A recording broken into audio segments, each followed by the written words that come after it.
The IMF released a report last week that showed the global uncertainty, according to their index, is twice as high as the most recent peak during COVID, and 4 times or 5 times as high as a decade ago.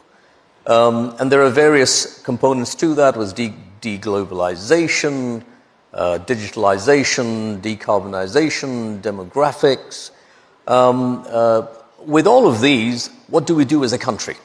We look at what our natural national endowments are and how can we lean into these global vectors of change. For us, it's really our people. A third of the size of Thailand, with the population of Russia and Canada combined. Young people, 25 years of age or so. So in terms of how we may recognize it here in Saudi Arabia, our crude oil is our young people. But we need refineries so that we're able to find applications for various grades of skills and education. So that is really the place where we need to invest, and that's also the resource that we are willing to share with the rest of the world, because the rest of the world, by and large, is aging. This is becoming a bit of an infomercial. I need to do my bit. So first of all, I'll take names that are in the public domain. I have letters of commendation from Chevron, MetLife, Young One, the makers of North Face jackets, on just how remarkable and action-oriented the business and investment climate in Bangladesh has become in the last year or so. Mohammed, I believe you've also gotten yourselves involved in there as well. Absolutely. And the reason for this is, let's be very clear, there is now complete consensus that we need a master key to unlock a master door for all the economic aspirations of the country.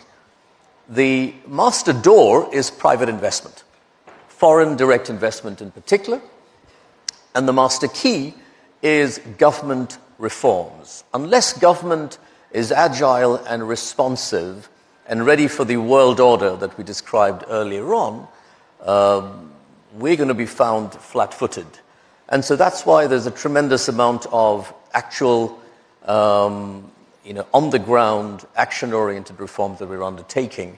And I would invite everyone to come and test it. If you could just give us a few words of hope and, caution. Well, what I really, really like about the stories I'm hearing here is that we're talking about the use case and the impact and the people you're serving who are underserved at the moment, as opposed to, here's a shiny new piece of technology, let's take it to unicorn and then decacorn and off we go. I think that world has destroyed so much value in recent years. So I'm very glad we're talking here about real people and real jobs and real enterprise. The thing about emerging markets is that if we can get the governance piece right, emerging markets, countries like Bangladesh, we know what the potential is. We're so behind our potentials. We can harness technologies and management techniques and the learnings that we just heard about and really use that for our fast-tracking growth, which is the title of our session.